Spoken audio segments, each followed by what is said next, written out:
Ang babatiin ko po ang ating mga bisita rito. Pero magsiupo po tayo. Babatiin ko lamang ang ating mga kasamahan dito na members of the cabinet na pinangungunahan ng ating Secretary ng Department of Agriculture, Secretary Kiko Laurel.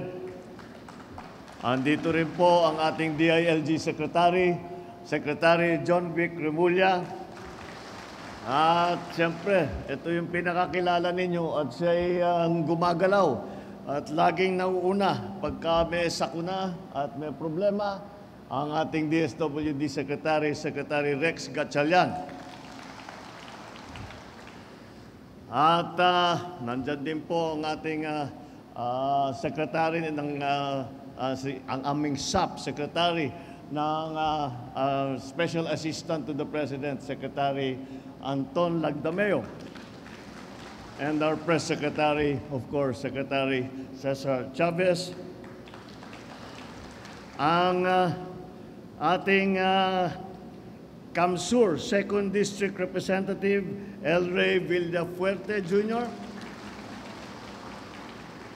Ang 3rd District Representative naman ng Camsur ay Congressman Miguel Luis Villafuerte. Camarines Sur 1st District Representative, Representative Tsuyoshi Antony Horibata. Ang ating Camarines Sur Provincial Governor, I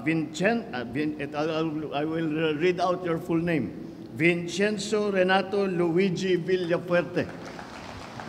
Happy birthday. Lahat ng ating mga local chief executives na nandito, ang pinakamahalaga, kayo po, mga beneficiary na mabibigyan ngayon ng tulong galing sa tanggapan ng Pangulo mismo. Office of the President po ang ang dala. Kasama po natin para tumulong sa mga naging biktima at nawalan ng hanap buhay dahil sa mga bagyong dumaan.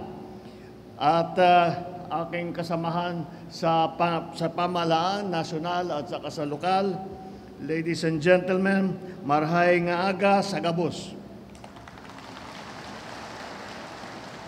Narito po ako muli upang personal na maghatid ng mga karagdagang tulong para sa mga kababayan nating lubhang naapektuhan ng Bagyong Christine dito sa Camarines Sur. Umaasa ako na sa tulong at suportang iniabot namin sa inyo ngayon, kayo ay magkakaroon ng sapat na kakayahan upang makabangon muli. Naglaan po ng 50 milyong piso ang tanggapan ng Pangulo na ipapamahagi ng DSWD sa mga naapektuhan ng bagyo. Makakatanggap ng tig-10,000 piso ang 5,000 magsasaka, mangingisda at iba pang pamilyang naapektuhan. Talaga pong nagpupursige tayo na maibalik sa normal ang kondisyon sa lalong madaling panahon ang mga nasirang tahanan, infrastruktura at kabuhayan nitong bagyo. Mga kababayan, hindi po na iba sa atin ang madaanan ng bagyo. Ngunit itong nakaraang hagupit ng Bagyong Christine, talagang ang lawa ng pinsala. Tayo po ay nakakaranas ng talaga ng epekto ng tinatawag na climate change. Hindi lang po ang Pilipinas ang tinatamaan ng matinding pagbabago ng panahon nito, kung hindi sa buong daigdig ay nakikita natin ganito rin ang nangyayari. Kaya kailangan natin gumawa ng masusi at maagap na solusyon upang hindi na muling mangyari ang ganitong kalaking pinsala dala ng mga bagyo.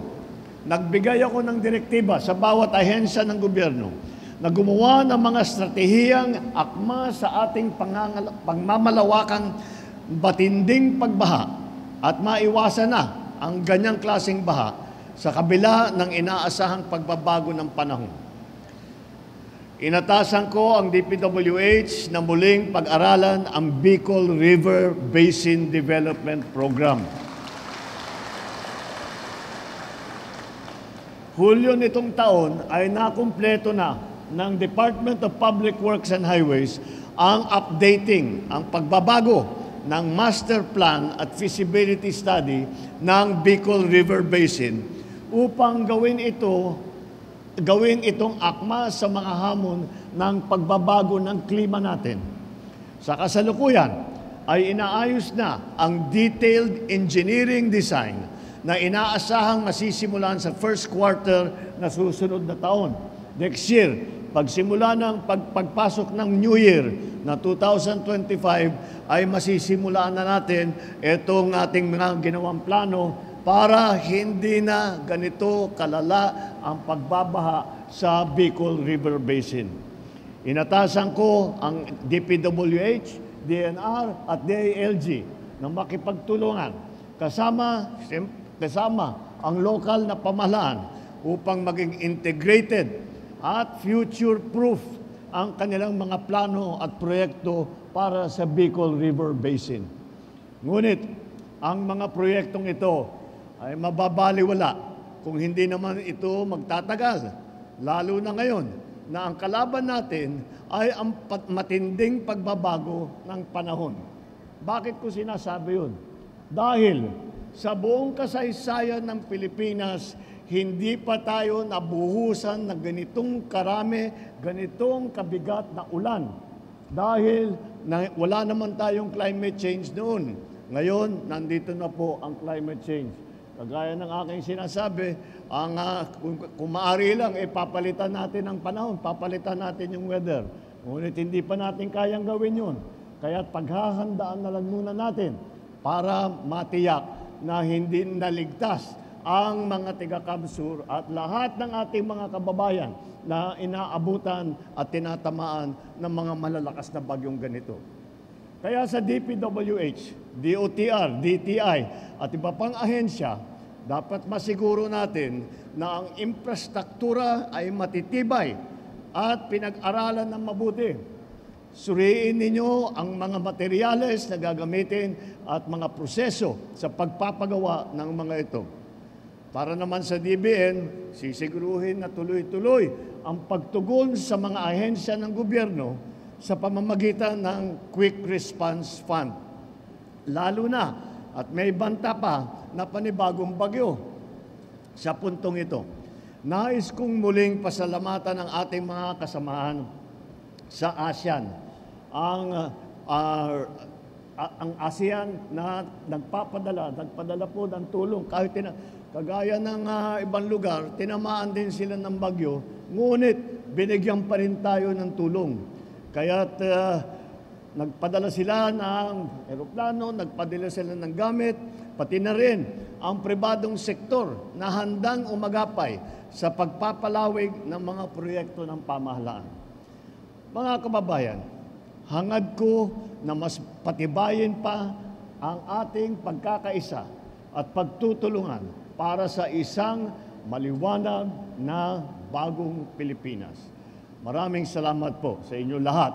Mabuhay ang bagong Pilipinas at magandang umaga po sa inyo.